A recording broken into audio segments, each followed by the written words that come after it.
Gets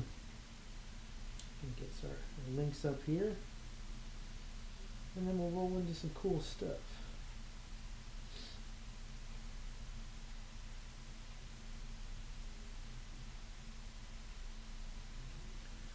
One.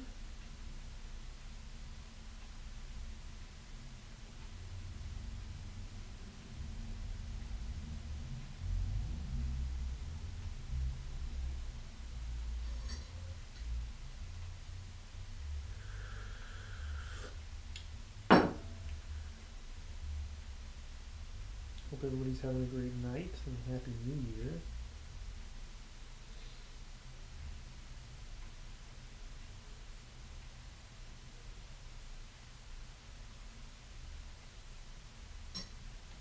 All right.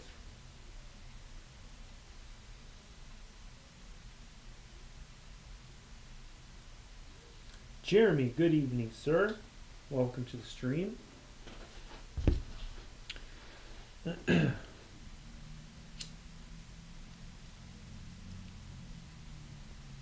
Stinker Buns, just finished the Schlub issue 6. Glad you liked the ending. No spoilers, but I'm glad you liked the ending there. So no spoilers. It is a heck of an ending. It wasn't exactly what I expected, but it was what I wanted, and I didn't even know it. I'm excited for people to finally get to the ending and, you know, be able to see kind of how everything plays out with the different characters.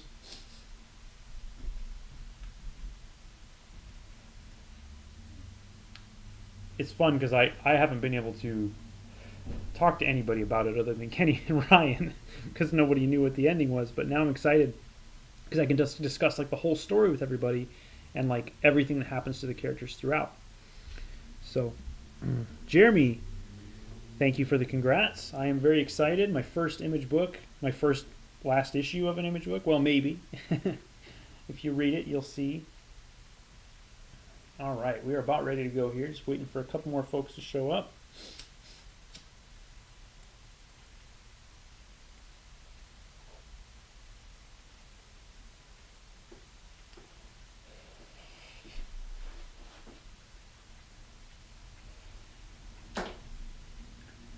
So, you know what? I think I might have showed off the issue 5s before, but here's the issue 5 variants. We got my cover, Stegman's cover, the Virgin variants, and the foil variants, of course.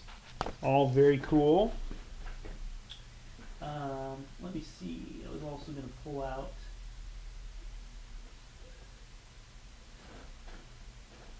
All right, let's get a copy of issue 3 and 4 for reference purposes. Here we go. And a copy of... So if you guys haven't picked up your copies of issue 6 yet, they will look like this, with a cool spread cover. And I will have the variants of those as well available here soon. Where's my issue 3s at? There they are. All right. But tonight we are going to talk about issues 3 and 4, because those are already out, so there's no spoilers for those. There will be a glare here and there, guys. I'm still trying to figure out lighting stuff. But we got some cool stuff to show off tonight. Jeremy. Yes, awesome. Getting it later this week. Thank you. So, issues 3 and 4 came out a few months back. And I have already sold some of the artwork from issue 3 because it's been available on my website since that issue came out.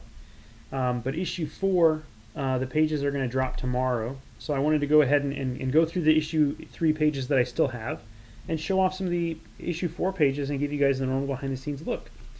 So a couple things before I even get into that.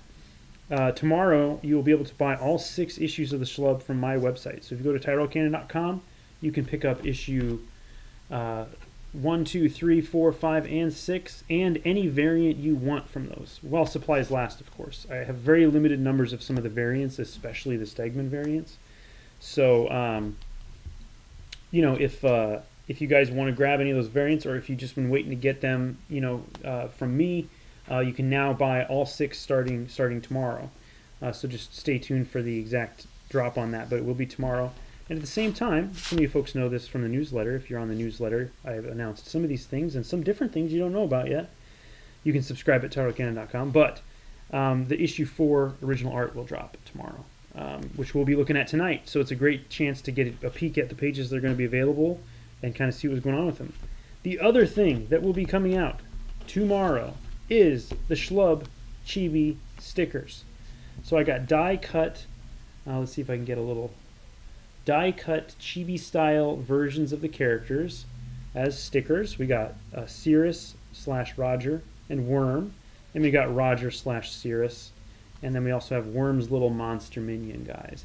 So I'm going to sell these individually, but also as a pack if people are interested. Just little Schlub stickers here for you. So I'm pretty stoked on these. I did these ages ago, but didn't get the stickers made until recently. The other thing that I'll be doing is a small promotion where if you buy $25 worth from the website of Schlub stuff or anything, honestly, I will throw in a pack of stickers. So those things are over at tyrellcannon.com. One more thing before I roll into the pages. Hey, like my video for me. Why don't you guys just go up there, hit the little like button wherever it is on the screen, and then maybe subscribe to the channel. Hey, that might be cool. And hey, maybe tell your friends about it too. Tell them, hey, you like comics? Do you like cool comics? Do you like art? Do you like Bob Ross? You should check out Tyrell Cannon's YouTube channel. Let's check in over here. We got Ichthus. Welcome, welcome. Stinkerbuns and Jeremy. Yes, the like button. Thank you for the compliments on the chibis. These guys are adorable, and I've already put some on. Oh, I was going to show you. I left my water bottle in the other room, but I already stuck some of these in my water bottle. They're great for anywhere. Kids like them too, I think. My daughter thought they were pretty neat. So, without further ado, let's look at some issue 3 stuff. So I'm going to keep the issue out for reference as we go through this and move these stickers. Take a sip of my honey lemon water here. Oh yeah, that's the stuff. So issue 3 has had a few pages sell already, but there are still some available on tyrellcannon.com. And we will go through these and check them out. So the cover is still available, which is weird because I had people asking to buy it before I even put it up for sale. But this cover is one of my favorite covers I've done for the series. Right after number 2, it's probably one of my favorites. Lots of cool stuff hidden in here. I got my daughter's name in here, myself on the crayon box. I got some toys everywhere. This one was really fun to do. I think I've talked about it on the stream before. So issue 3 has a lot of great stuff. It was a lot of fun to draw. We get to see a little closer look at the Vigilant, who appear at the end of issue 2. It's sort of our Justice League analog. So they're very, he's kind of a Batman guy. I mean, it's not total, exactly like him. It's more like a satirical kind of version. Or if you think about how Stormwatch / The Authority are kind of an analog for that kind of group. Same thing for us. We thought every superhero world needs a super team. So we have them here. And they're having some coffee. We have the Silver Shield here, which is the Golden Knight's, one of his many versions of his sidekick, his Robin, if you will. We've got the Wraith. She's kind of our Wonder Woman. And then our Speedster, whose name has changed a few times, but I was calling him Velocity. But then we remembered, oh yeah, that was a Cyberforce person. All right. And here we go. Yes, the soft-spoken artist. That's me. I was really happy with this right here. So in the book they asked, or in the script they asked for just a fortress for the Vigilant to be in, and I wanted it to be kind of an all-seeing eye kind of a thing. I'm always kind of a lot of my work has to do with sort of authoritarian structures and Big Brother and that kind of thing, and so I kind of went just really in your face with the reference here. But the coolest thing was seeing how Mike really brought this to life in color. I mean, you guys might be able to tell that there's a bit of a Frank Quietly influence in my work, and I would say this image specifically was me trying to kind of bring some of my Frank Quietly sort of love to life with sort of the volumetric clouds and the sort of smooth surfaces and clean lines, and then letting the colors really do a lot of work. And Mike put a nice hold on this and kind of a glow of the kind of the glow of the atmosphere behind it, and really sold it. Really sold it so well. The thing I'm struck by whenever I'm looking through any of the pages that I've drawn is just kind of, it's weird. Like when you're in the middle of it, you know, you're kind of just trying to do your best, and when you look back on it, you can kind of see little hallmarks or things that maybe you didn't notice before in your work, or things that you used to do that you don't really do anymore or haven't been doing currently. Some new things I tried on this was using a calligraphy pen to do my windows on my buildings. So you can just do kind of a little mark like that, and you get this nice dimension. It's a pretty neat trick. You see a lot of artists like I don't know, like James Heron does that. There's a lot of old school guys who do that too. I mean, Hal Foster and those guys. But yeah, it's a little shortcut trick when you're doing small buildings to use that, because you have a straight end, and then if you make it mark in a different direction, you have a fat line. And so with just two strokes, you can create the shape of a window, but also give it dimension because you have that heavier line on one side. So, cool trick. The other thing I can tell when I look at these pages is that on this issue's first page, I definitely had just opened a new Zebra liner pen, because these lines on these characters are so crisp. And sometimes if the pen is getting a little older, usually towards the end of an issue or sometimes in the middle, I can see that it's getting a little bit fuzzier and a little bit, you know, squishier. And that's not necessarily bad. It's just something I notice when I look at the work. I can be like, oh, that's a fresh pen right there. But one thing is that issue 3 and 4, they excuse me, they do have action, but especially issue 4 has a lot of conversation. And I was really trying to push myself with this series to work on my characters' acting, right?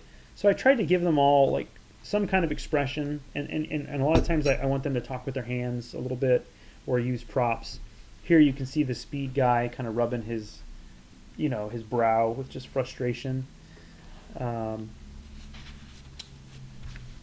And then here, of course, this way the script was written, I think the line was something like, the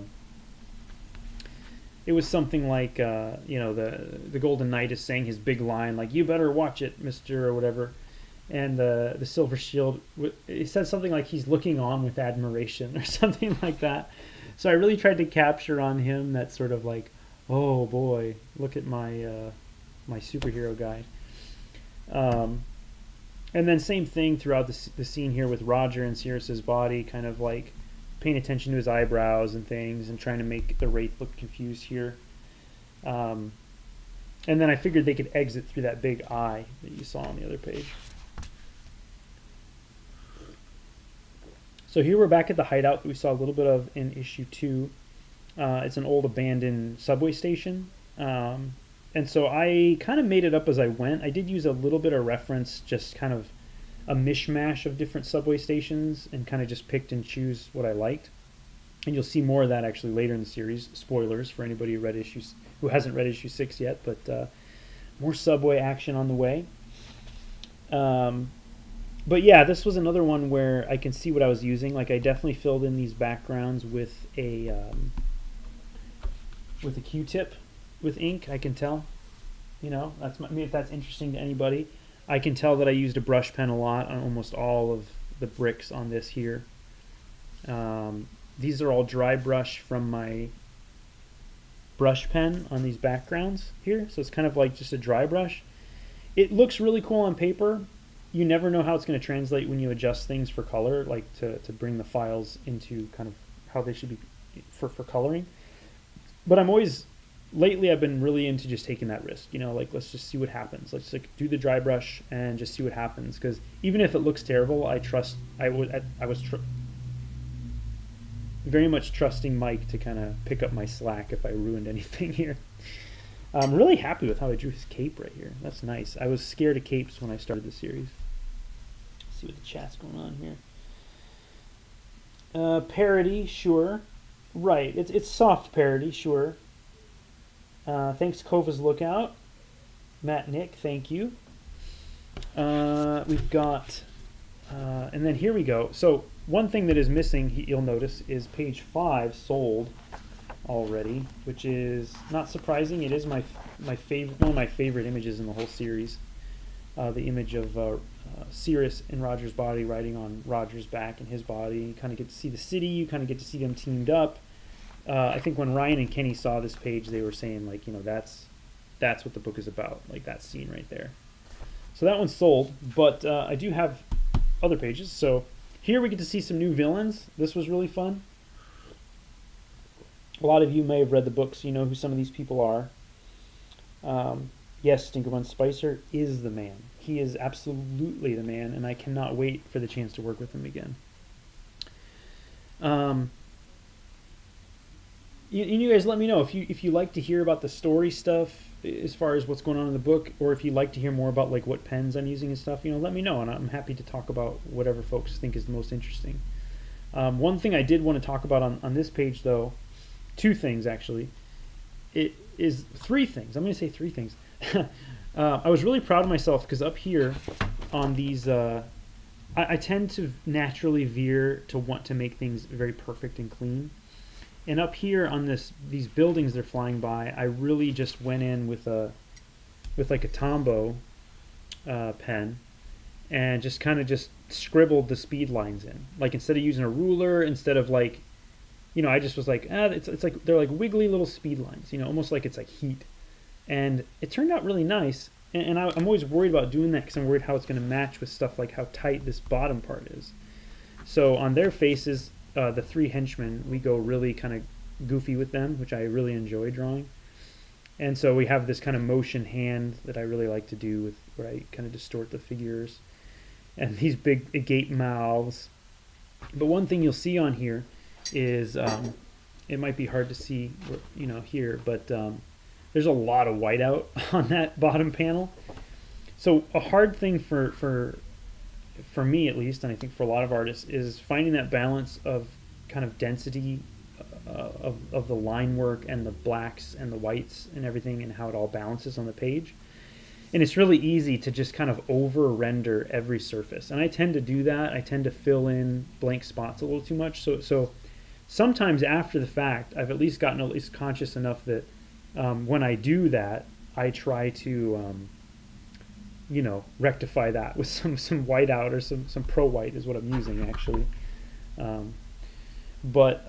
So I had rendered a bunch of kind of dark areas in brick behind these characters, but when I saw that, you know, here, and I thought about how also this is going to be word balloons, I was like, that's not really worth it. So I went ahead and got rid of it, and it, you know, I even had to go white out like all around all the swirls of her hair and stuff. So, you know, I mean, it turned out fine. If I was going to say anything I wish I had another shot at on this page, it actually wouldn't be all that stuff. It'd be the werewolf. And I like the way this cyber werewolf, I think we called him Dark Wolf or something. I like the way he turned out, but I'm a werewolf guy, and my younger brother Logan is a big-time werewolf guy. And so I wish I could have just done a whole book about him and really designed this cyborg werewolf. But unfortunately, I didn't have time for that. Some butt cheeks down here, just pointing that out. This guy, I'm not sure if everybody understood it, but there's in the script it said there's also a villain named, I can't remember his name, but he's made out of shadows, is what they told me.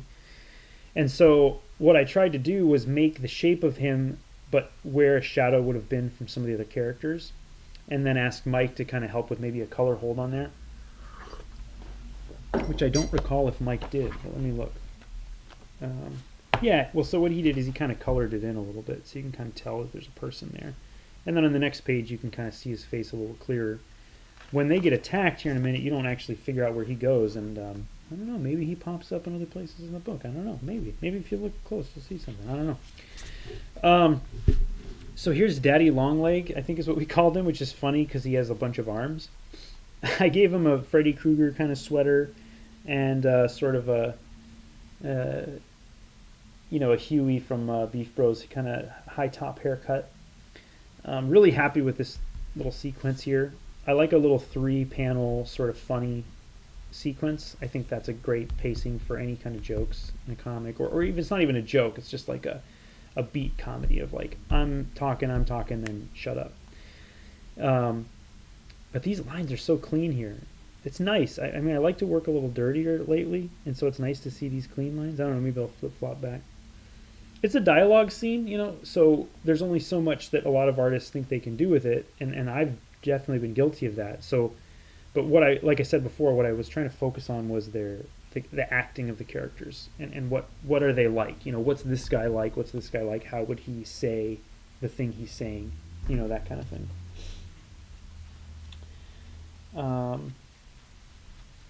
I don't know if I'm working on another project with Mike right now. I mean, I would like to, but I don't have a specific one lined up, to be frank.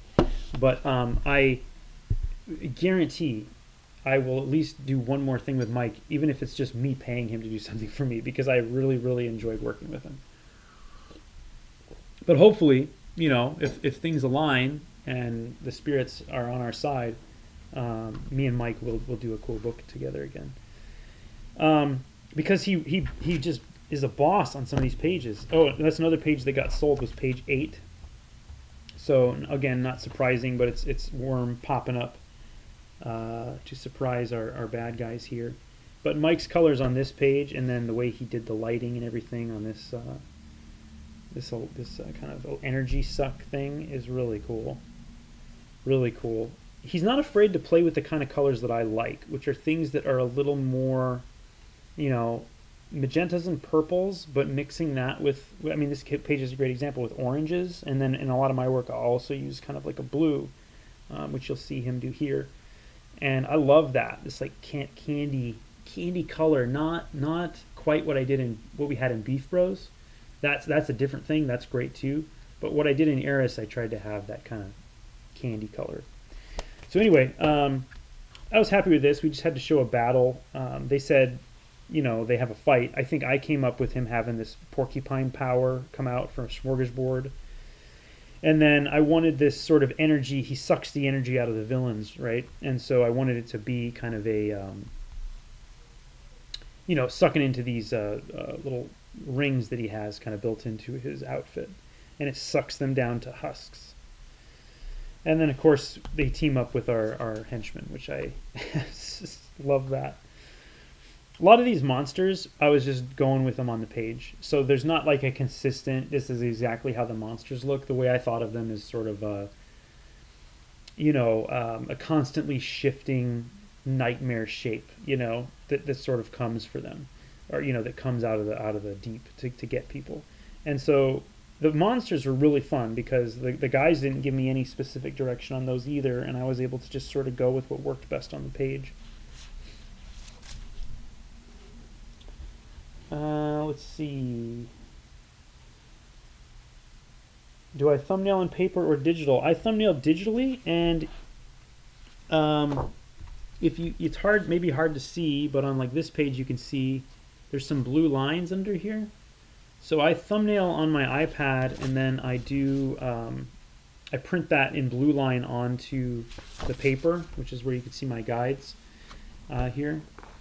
And then I pencil and ink over the blue line. So then I erase the pencils, and so the only thing left is the ink that I inked, and then the ink from the printed blue lines. This page is a bad example because I actually had to draw it over, and I traced it onto a fresh sheet. But this one I had to draw over because I just couldn't. It's hard to draw normal people sitting around talking. It really, really is. And you can do tricks with your camera angles and your lighting, and you can zoom in and you can zoom out. But at the end of the day, if you're not making them sort of have some sort of emotion on their faces or some sort of nervous tics or something, I mean, you're missing an opportunity to really give you more information about the character and help you just kind of figure out who they are. So, I again, you know, a big challenge for myself was to work on that. I'm kind of happy with how some of these looks turned out from them. Her nervous kind of scratch and his sort of cocky but dorky tip of the hat.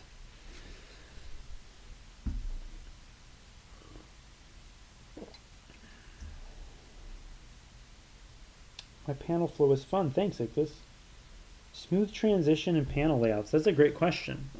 As I go through this, maybe I can kind of talk about it. But one thing you'll notice just right here,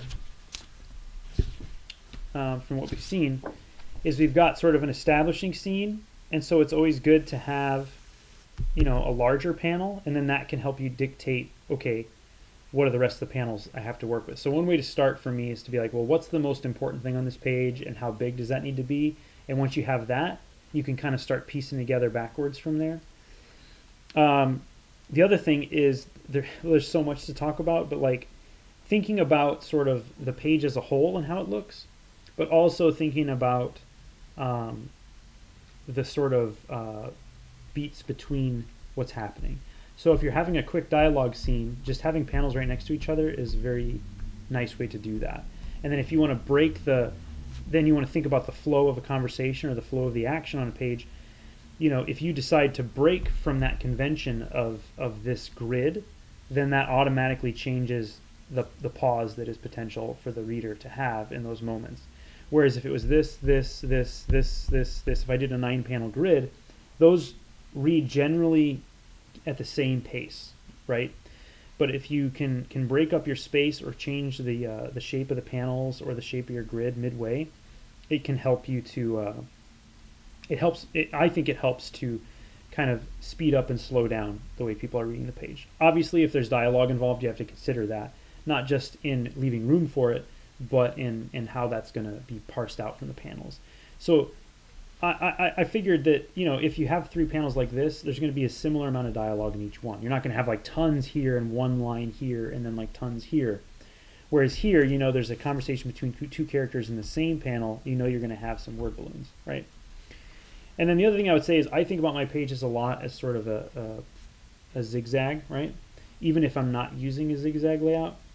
And so A, in the way I do the panels, but B, in the way I try to structure where things are, right? So I broke the panel here because it goes from here to here. And then we have this hand which extends to this direction, which is going to lead you back down here, tied into this guy's head. And I really do think about these things. And then you lead through here on the darks of his outfit back to here. His head's cocked this way, you're back down again. And then she's looking down here. The flow of the action and the dialogue is here. And then you're back up and out to the next page, right? And then when I get into an action scene, I really like to, right now I'm really into this cross-cut thing where the panels have a dimension of themselves and they sort of take up the whole page from side to side and kind of weave either in and out of each other or stacked on top of each other. And then I like to end a good action scene that's claustrophobic like this with just some open air panels with no background, like a white background. I think I even asked for that on this. Well, yeah, he just did a light color, but yeah, you can see like I didn't draw a background there. So yeah, there's a little bit about it. I don't know if any of that helps or makes any sense. But you can see as you go through this, you'll see the same kind of things, right? I'm not going to have the buildings all pointing over here, right? I want things to go this way. That's the natural way we're going to read the page. And if you add just a little bit of an angle in there, give me an anchor to the bottom over here, over to this guy. His head's intersecting the top right instead of being over here, right? If his head's over here and she's down here, automatically you don't have as good of a flow. And that's some pretty, like, I know that might seem like pretty high level or like too much work, but honestly it helps when I'm laying out a page, especially in the early thumbnailing stage, if I'm thinking like that, because it helps me solve problems, right? Because there's 10,000 million different ways I could have showed those two characters in the panel. But if I know, okay, well, the panel's going to be here, and I'd really like it if it had some weight right here to lead in, okay, great, I'll do a close-up of him looking over the shoulder. Done deal, right? It can be a helpful thing. And then if you break your convention of having borders by having no border, or making the panels get a little bigger, it can, again, kind of add some pause. So we have this explosion here, so I went ahead and just nixed the panel borders. And then again, you can see I went from straight across to now I'm going to start kind of bringing in some angles for the action scene where the calmness of the scene starts to fall apart, right? You go from something that seems fairly calm into something more exciting and more exciting and more exciting and more action. And then you cut back to, okay, they're back on the rooftop. And so you get that if you're thinking about a movie, you might have like an intercut scene of a dinner scene with like a guy shooting, an army stuff, right? Like a soldier. And it's like, and there's music all, and then you cut back to the dinner scene and it's just the sound of plates and stuff. So that's the effect you can get when you change your borders and directions. At least that's what I'm trying to do. Whether it works or not, y'all can be the judge. All right, lost about everybody on that digression, so I kept trying to be a little more brief, I guess. I'm really happy with these folds here on his arm. I redrew that a bunch of times. For some reason, I couldn't get the length of his arm to look right. It just kept looking too short or too long or too short. I erased that so many times. And then up here you can't see, but I whited out her face tons of times before I got to where it is now, which I still have some issues with. Again, we got a three beat joke here, and that's probably how, kind of how Kenny had it in the script, right? Is like you have Kenny and Ryan, they have like discussion, reaction. So Jeremy's laughing at me. Yeah. All right. These monsters were super fun. We didn't get to see much of this toy maker guy. He's like a toy maker supervillain that makes these automatons and stuff, but we don't really get to see very much of him in this. So they're breaking into this toy store. My favorite thing on this page, though, is the three of them running away covered in goo. I think I really nailed that. Them running away with the goo. They're simple little drawings, but I like the way that turned out. And then to kind of go from this giant blood splatter back down to, okay, silhouettes of the dinner scene to kind of reset here. Reset. Okay, I guess I'm glad you enjoyed that, because everybody else tuned out, I think, when that happened. Who doesn't love a good superhero landing scene? But he's landing in the middle of this restaurant, unaware of how this shockwave is going to affect everyone around him.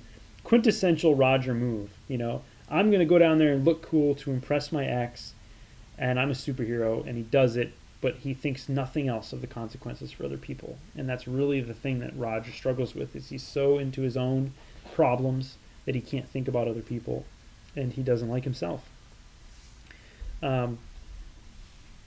Here's another little thing, right? Like, I've got down energy, but to reset back to this, I got this beer bottle just flowing right down in here to where Sirius is standing. So again, it's just like little stuff like that is really fun, and I think it can help the readability of the page.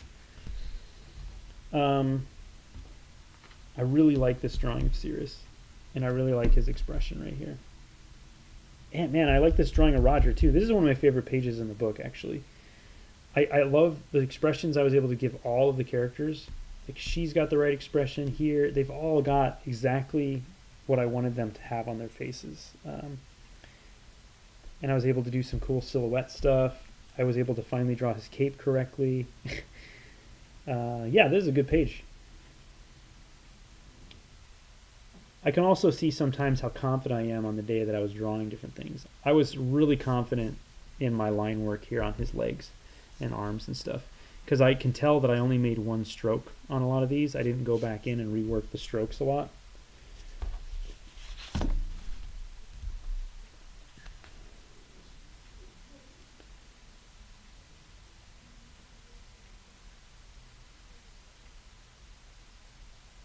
We got a little argument here. These background characters are probably my favorite part on this page. This is, again, I started doing these little sort of like inset strips that I hope read slightly different from the other stuff. It kind of started here, right? And then as it goes into the next couple issues, I really even make the lines thicker and try to really make these little vignettes. Emotional moment here after their argument.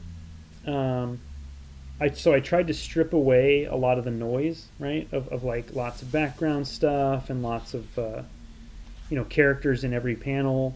It's like we're kind of zoomed out on the scene for a lot of this. Then as they get more angry with each other, you get a little bit close, right? Until you really get to see her having a reaction here. And then I think the script had it as Roger's flying away, super angry. Really like how this turned out. And then it cuts to him kind of making a same or similar face, but he's making a milkshake. I really like this one right here. That's good too, and I really like the sound effect. I did a lot of the sound effects, here and there throughout the thing, and then John was able to really fill out all the things that I couldn't do. And then the last page of this issue also sold, so I don't have that either, because it is a splash. The lucky owner got both of those pages, I think. But it is the introduction of Sirius's father and sister, which that was a fun page to do too. I really got to dive in Kirby influences with that. So that's issue 3.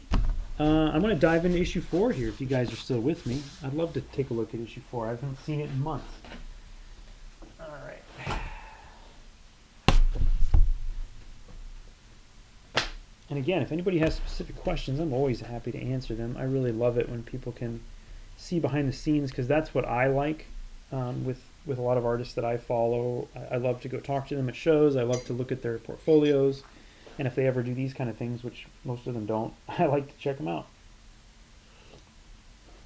Another sip of my water here. Okay, so issue 4. This one is a very character-driven issue. And that brought a lot of new challenges for me that I kind of started working on in issue 3. And I struggled a lot, I think, finding in issue 3 how was I going to show characters conversing, because it's something that I hadn't done to that extent before. And this issue was really where I feel like, okay, and now I really got to learn it, because there's a lot of that in this issue. This is one of the few shots of Max Terra, but people seem to really dig Max Terra, and I do too. I'm really happy with how this kind of castle came out. And what I was trying to think of was, while I was designing it on the page, I didn't really have any design time to work on Max Terra. I just kind of did it as I went. I was trying to think of shapes and patterns instead of thinking about a building and how it would work. And then once I kind of had that stuff in there, where I thought it would be cool to have lights and darks and cool shapes for these ships or structures, whatever they are, then I was like, okay, what can I do to kind of make it feel okay, like it is a building in a city? And so I tried to add traffic patterns and things that kind of resemble windows.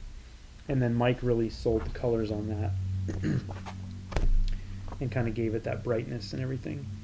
I think from what I've heard, a lot of folks really dug Max Terra, and I would love to do some more stuff on Max Terra if we get the chance.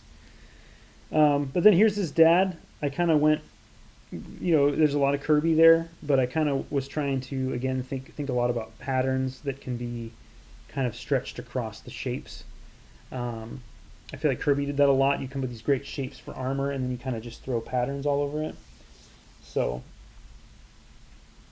Jeremy Heiler is releasing his first comic tomorrow. Wow, Jeremy, congratulations. When you say releasing, are we going to be able to buy it, in physical form or digitally? Let us know where we can get it. Folks should go check it out. Everyone's first comic is so important. All right, page 2. We got a huge spread of Roger in some big trouble here. I wanted this to be one of those classic, John Wick poster, swords pointed at a guy kind of a thing. And so, if anything, I wish I had put even more swords and spears in here. But again, I'm happy with the expression I had on him, and then his sister here in the background, kind of with their own scheming going on. It was really fun to find just big shapes. I can tell on this page, I inked pretty much all of the dark areas just with the Pentel brush, not with a Q-tip like I do sometimes.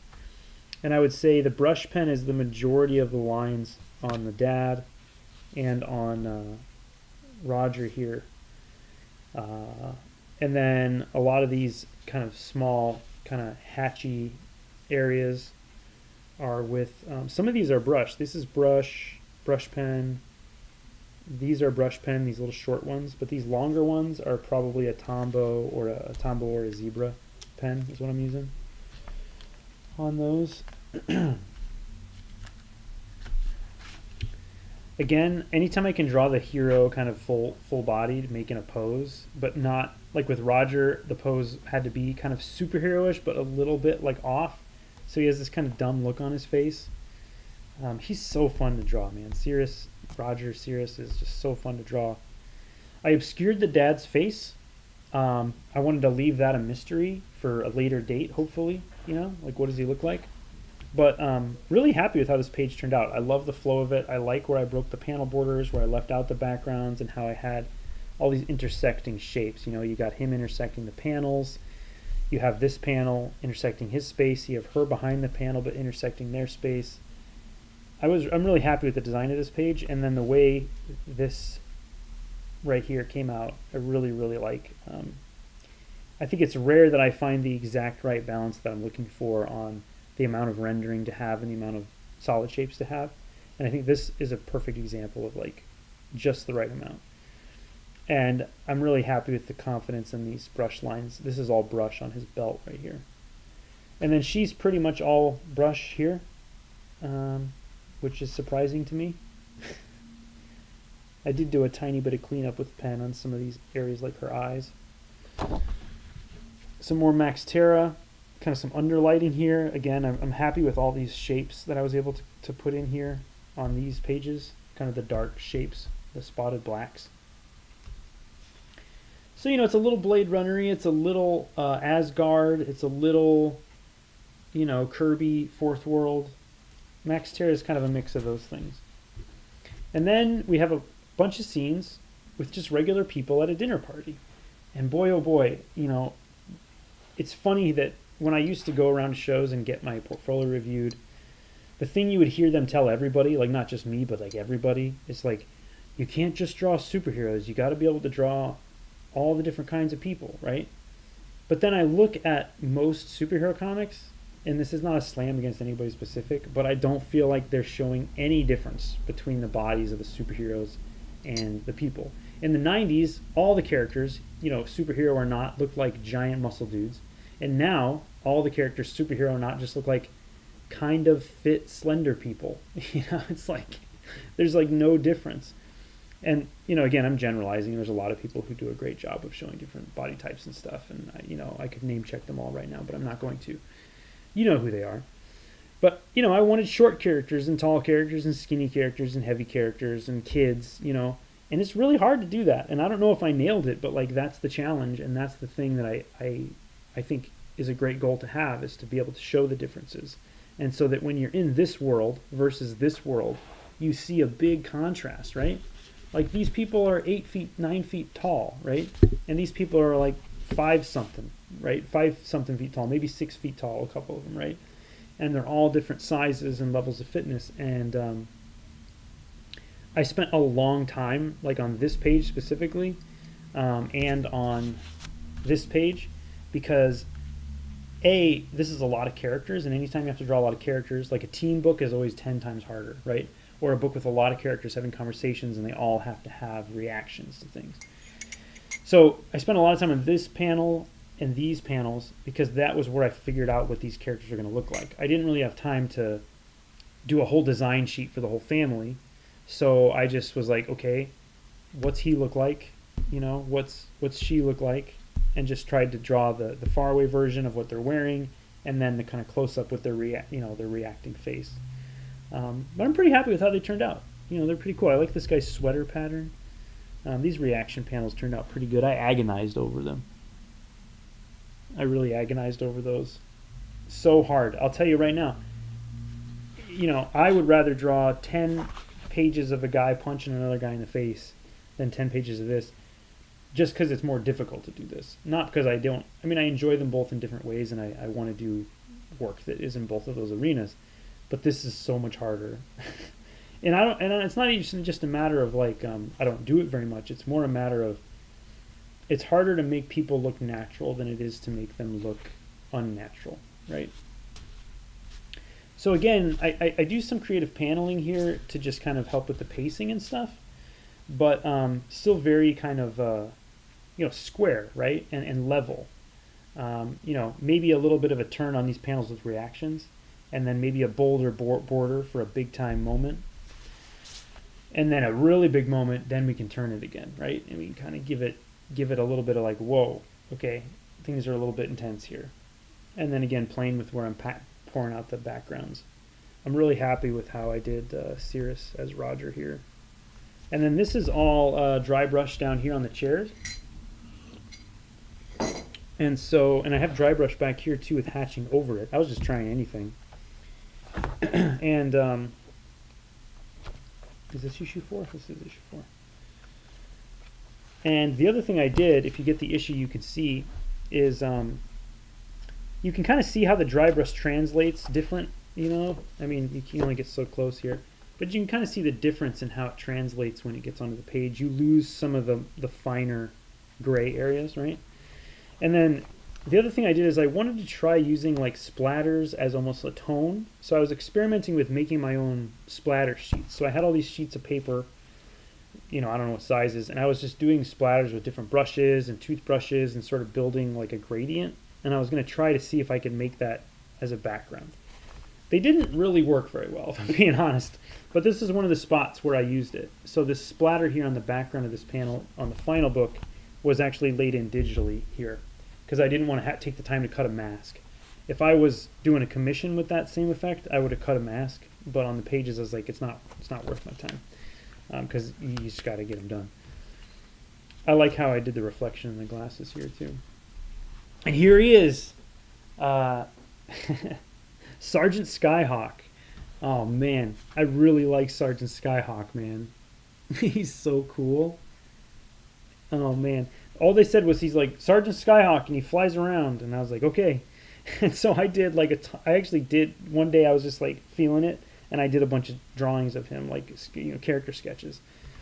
I mean, he's not in very much time here, but man, he's fun to draw. This is my favorite page maybe in this issue. It's really, really fun. I like how all the explosions turned out. I was really pushing how much can I put into a scene in one image, right? And how can that still be dynamic? And so one of the things I was thinking about is where to put different characters and how detailed to make them. And he's the character that shows up for the first time here, so I wanted him to take the majority of the space up, right? So you can kind of see him. But we know what Worm looks like pretty well by now, so he can work as a silhouette way back here. And then these guys, you sort of have met them before, but now you're seeing them in action more than you have before. So I kind of wanted them to be sort of visible here in the foreground. But then you also got to show all the destruction. So it's sort of a puzzle you're trying, you know, I'm trying to put together while I'm doing this. And again, you can see my angled panels, you know. I'm not going to deny that's definitely a thing I do. I'm conscious of it. I want to do it. I hope people pick up on it. It's part of my current exploration. And here's another wild one. So I think the way they wrote this, let me check in with you guys, sorry. Jeremy, have digital version. A print version will be available. Okay. A Batman comic. Okay, no dialogue. That sounds cool. Jeremy, I would love to see that. If you don't want to put any of that links in here, you can feel free to shoot me an email at tcanoncomics@gmail.com. I'd love to check it out, man. Character designs and shape language. Thanks, Ictus. Thanks for noticing. Sergeant Skyhawk is a cool name. So on this page, I think they said something like the henchmen start beating them down. And I've mentioned before, I kind of was always pushing for these henchmen. And Kenny really started writing some funny words for them. And in this scene, I think they're talking about...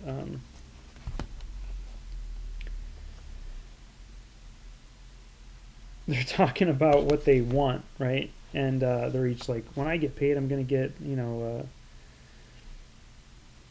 a wall of flat screen TVs, and I'm going to get a boat with a smaller boat. And then this guy's like, I'm going to have some assassin kill Sally Mae so I don't have to pay my student loans. That's my joke. Kenny wrote all the other funny jokes, but the dumb joke was mine. I think the original joke was that each character was sort of leveling up. So he's like, oh, I'm going to get a flat screen. She's like, well, I'm going to get a room full of flat screens. And he's like, I'm going to get a boat full of flat screens or something like that. And I suggested they make a Sally Mae joke. I wanted them to feel like the working class connection, right?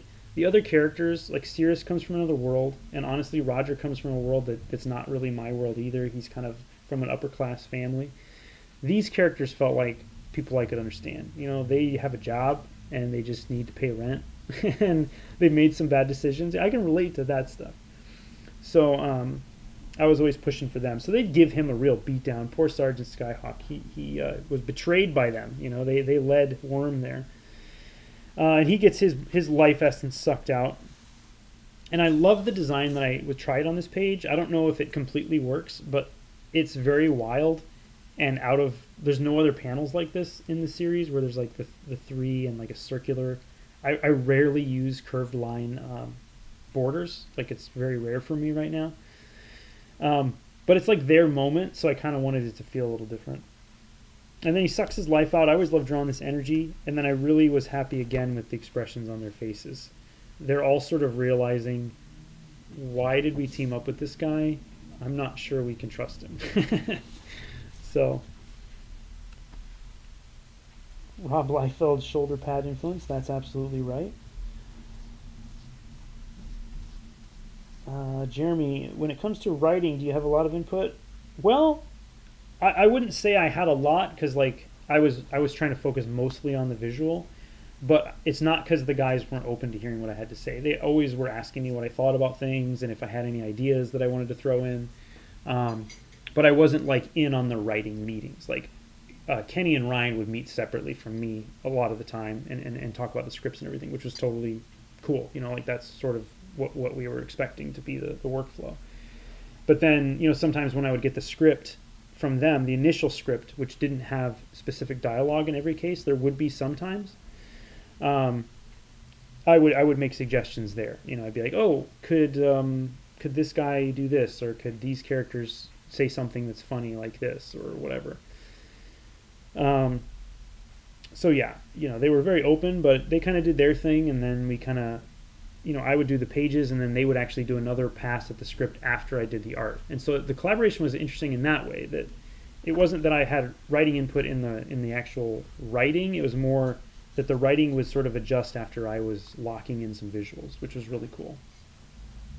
I really wanted to do this kind of long, like tall character, like this Jim Lee size. I don't get to do this. I should do this more. I love it when there's just like a giant character on the side of the page. Jim Lee used to do that a lot. A lot of the 90s guys did. Just a big old character, right on, and you just render him out. I gave him nice rendering, got into the veins and all that, and just make him intimidating. You know, he's huge, and he's got this villain that he has just wiped out in no time. And yeah, I like that. I like this page a lot too. And I really like this, the way I use kind of the blacks and the cast shadow from the cords whipping around as he turns his head. I'm really happy with how that turned out. I kind of made Sergeant Skyhawk's guys look a little bit like Doom Guy too. I don't know if I did that on purpose or if it just kind of happens no matter what I do. And then I got to get a little gory here. Initially I had said that I wanted to do the book. You know, they said, well, how gory do you want it to be, is what they asked me. And I said, well, I thought pretty gory, I guess. But then as time went on, it just felt like we would save the gory moments for when we needed them. And so I tried not to have too much stuff like this everywhere, but just for moments of impact. Like, the villain is starting to show his true colors to these henchmen, and so the way he reacts to this guy has to be extreme for them to be like, okay, what are we doing here? Happy with these hands right here. This panel was really fun. Another funny thing, I don't know if anybody's noticed, is that this is the only issue where I gave 4 armbands to Worm. He has 3 in all the other issues, and I think it just happened. I didn't do it on purpose, but I was like, oh, whatever. But these hands, yeah, those are nice. Oh, and the splatters here, I actually did use like not really a matting. I just kind of covered the rest of the page, and I did the splatters after I did the line art, and then I added whiteout to kind of get the energy coming off of here. So that's just whiteout with like a dry brush, or not whiteout, but pro white. I blob it in there, and then you just pull like this brush here. I just kind of pull it out like that, and then I did another small layer of splatters on top of that to just give it a little more depth. And then I was able to go in and kind of solid up these energy lines. So that's sort of how I did that. I just dropped something. I don't know where it went. All right. Back to the dinner scene. Some things I liked on here were the chairs, the way I did the stitching on those, and Roger's face when he's chewing the spaghetti or whatever here. It's so gross and so funny. Again, back to sort of reality, right? We were just in this extreme situation, and now we're having this guy kind of reacting to some dialogue that had just happened. I started finding my spotted blacks on hair a little more in this issue. I tend to struggle getting hair to look simple. Sirius back in the library.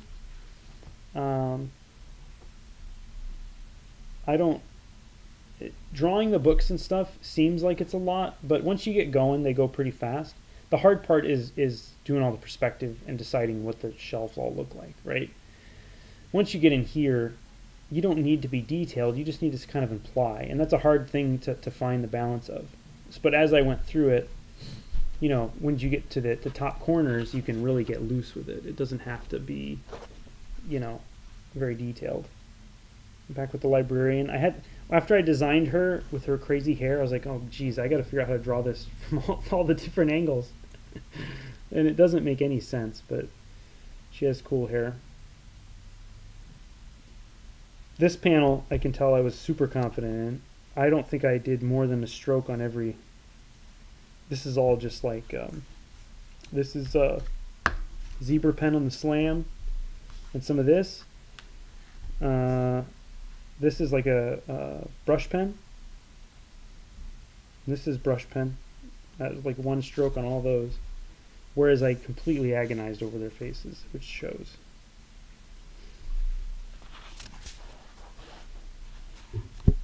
Yeah, there is a lot of perspective. I will say, I will say that that's the other reason I do my thumbnails digitally, is it does make getting the perspective in a little bit easier. So what I'll do is I'll use the perspective tool, and then I can get these backgrounds in. Now obviously I still have to pencil and ink over that.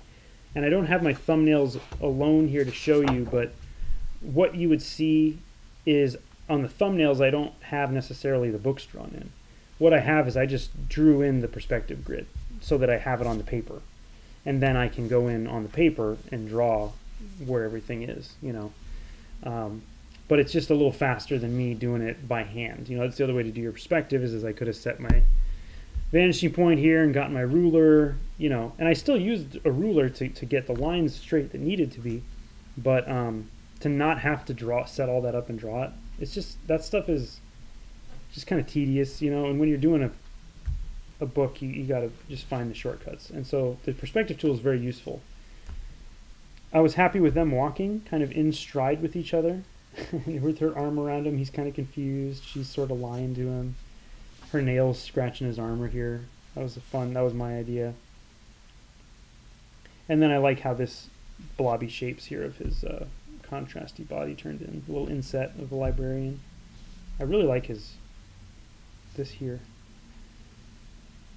Again, just I was attempting to kind of play with my rendering instead of thinking specifically about a technique that I know. Like I've learned so many techniques of how to render, how to do brush work or cross hatching or whatever, and it's very valuable to learn those things. But what I was trying to figure out on a lot of these Schlub pages is just ways that I can evoke the same thing but using a different type of line or something that is a little faster than doing the actual hatching. And so if it can be a squiggle and still have a little bit of a graphic quality to it, not necessarily like a loose brush stroke. Those are nice too. But something that has a graphic quality to it, just like a hatched line would, but without being a hatched line, if that makes any sense. So that's what I'm going for on things like his leg, or you know, even in here a little bit. I really like him stomping through the library here. And this dry brush is great on the page. I don't think that reproduced very well though. Let's see. Well, it's kind of there. I mean, it's behind the word bloom mostly. It kind of worked. So again, you know, even though he's mad and he's a superhero, this is a very dialogue scene, right? So we have the back to kind of flat, perpendicular. And then when there's a little moment of her using magic, I turn things on their side a little bit. This is really fun too, him smashing the table and this. I was thinking Frank Miller, you know? All right, again, some acting, showing characters move through a space too, that they're normal people, so you don't want them to look like superheroes. You want them to just look like regular people running and stuff.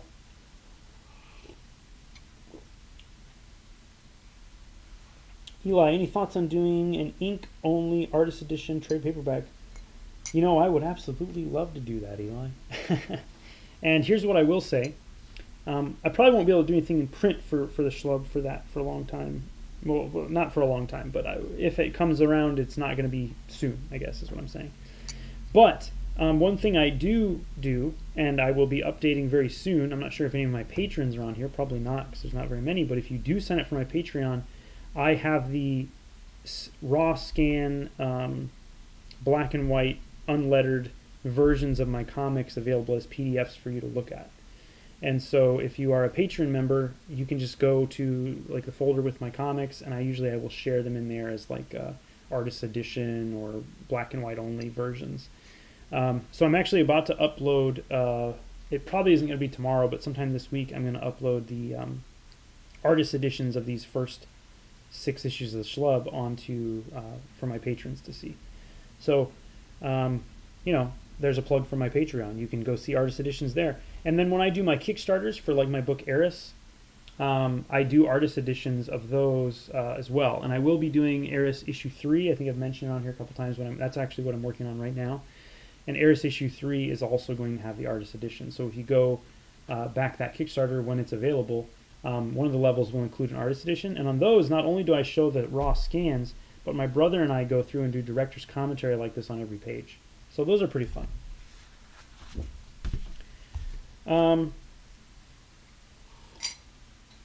This is the page where I realized I need to learn how to draw cars, and I didn't know how to draw cars.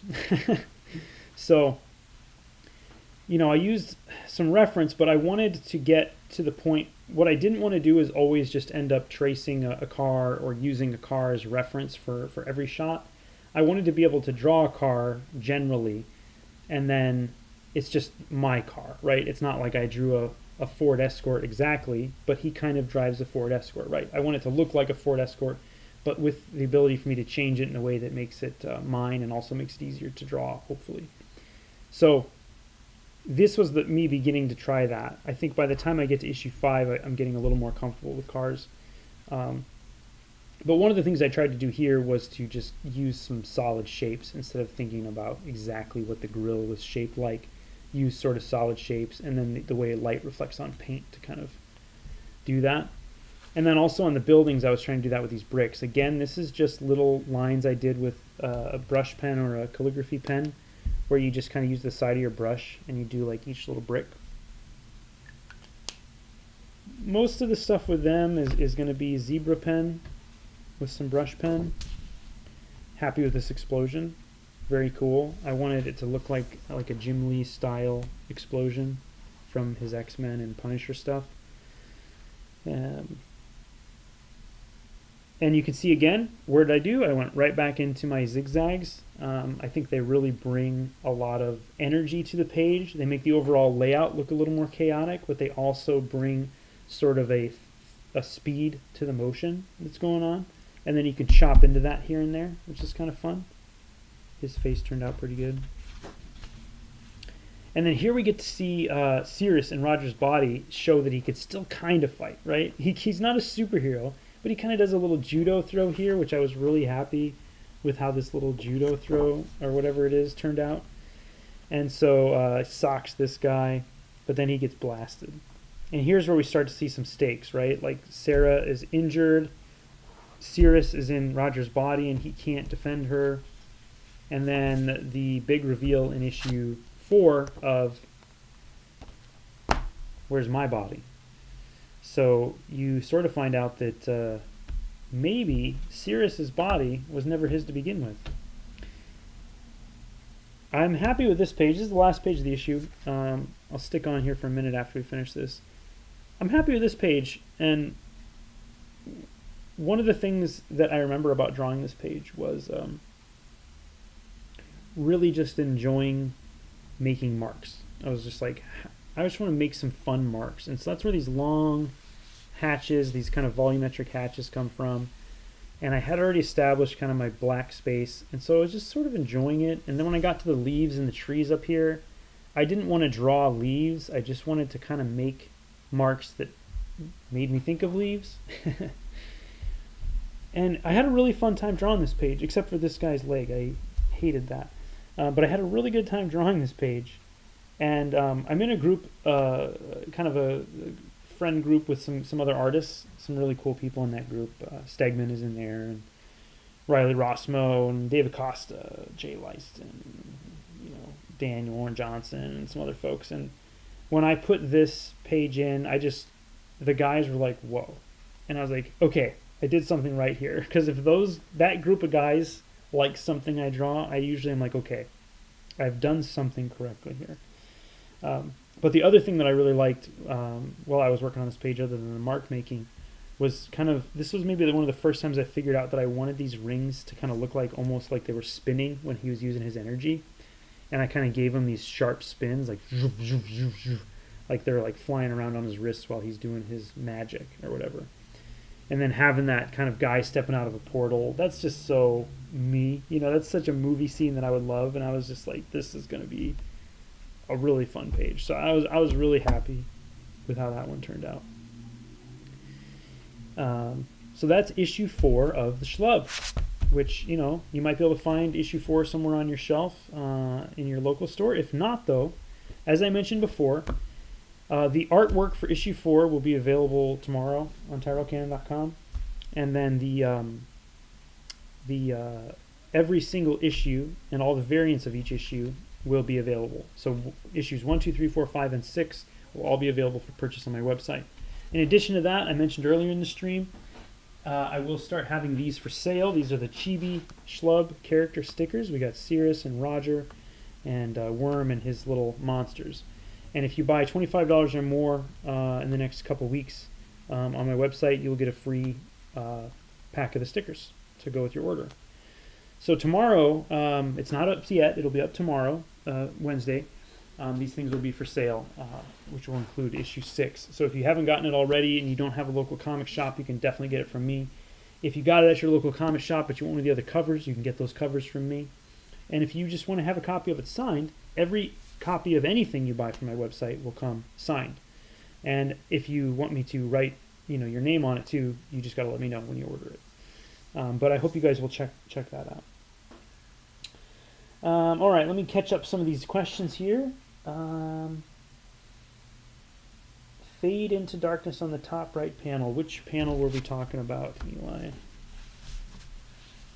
Let me see if I can figure out which one you were talking about.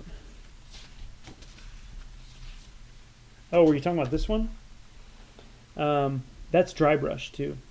That's just dry brush and then some pen lines from a Tombow. Okay. Nice shadow and weight. Thank you, Jeremy. Epic cliffhangers. We got them in spades, man. We got them. Jeremy says, nailed the landing. Thank you so much. I'm really proud of the work that Kenny and Ryan and I and Mike and John did on the Schlub. And issue 6 is something I'm really super proud of. It's one of the coolest things I've drawn. I'm going to go ahead and actually just let me... Where did I put those? Issue 6. I'm really happy with how this turned out, guys, and I would really love it if you guys would pick it up. If you need convincing, here's a double-page spread that I will show off on a later stream, the original art for. But I think the script just said Roger's fighting the monsters. That's all. And this is what I did. Let me show you one other thing. So another thing that happens here, we got my trademark angles. Really happy with this page, but I'm going to tell you guys, if people don't get this reference, I'm going to tell you right now. When he rips his shirt, he takes off and his shirt kind of turns into a cape, and so all of a sudden Sirius in Roger's body is kind of a superhero again. So this issue is really fun, man, and I hope you guys will go check it out. I mean, come on, look at that. So the Schlub issue 6 out tomorrow, Wednesday the 24th, I believe. You can get it at your local shop, or you can go to tyrellcannon.com and pick up all the issues and all the variants for those issues. You can also pick up maybe a page, maybe splurge, maybe just buy some artwork and you know, put it on your wall and appreciate it. I have a bunch of fantastic pieces on my wall, and even though some of them cost me quite a bit, they were all worth every single penny. And honestly, a lot of them I got before they were expensive. Like that Daniel Warren Johnson page I have, I guarantee you I got it for a cheaper price than people are paying now. But I think that, you know, appreciating art is something that I'm big into, and it's something that I like to do on my channel. Not just my art, but I like to show other people's art on here too. And if my art ends up in your home, I would be absolutely honored that you had it there, whether that's in the form of the comic book or the original art itself. So I hope you guys enjoyed this. If there's things that you like or don't like, let me know in the comments, and I can try to, when I do the next art walkthrough of issue 5, I can try to incorporate some of those questions and ideas to answer them for you guys. Next week, I will hopefully be doing some drawing. I'll either be working on a commission or some Eris work, because I started working on Eris issue 3, and a lot of that I will probably show on the live stream as I'm working on it. So I hope you guys will tune in. The plan is to be on again next week. So thank you folks very much for tuning in. Enjoy, like, subscribe, all that kind of stuff. And have a wonderful evening, and I will talk to you guys next week. All right, rock and roll, read comics, read the Schlub.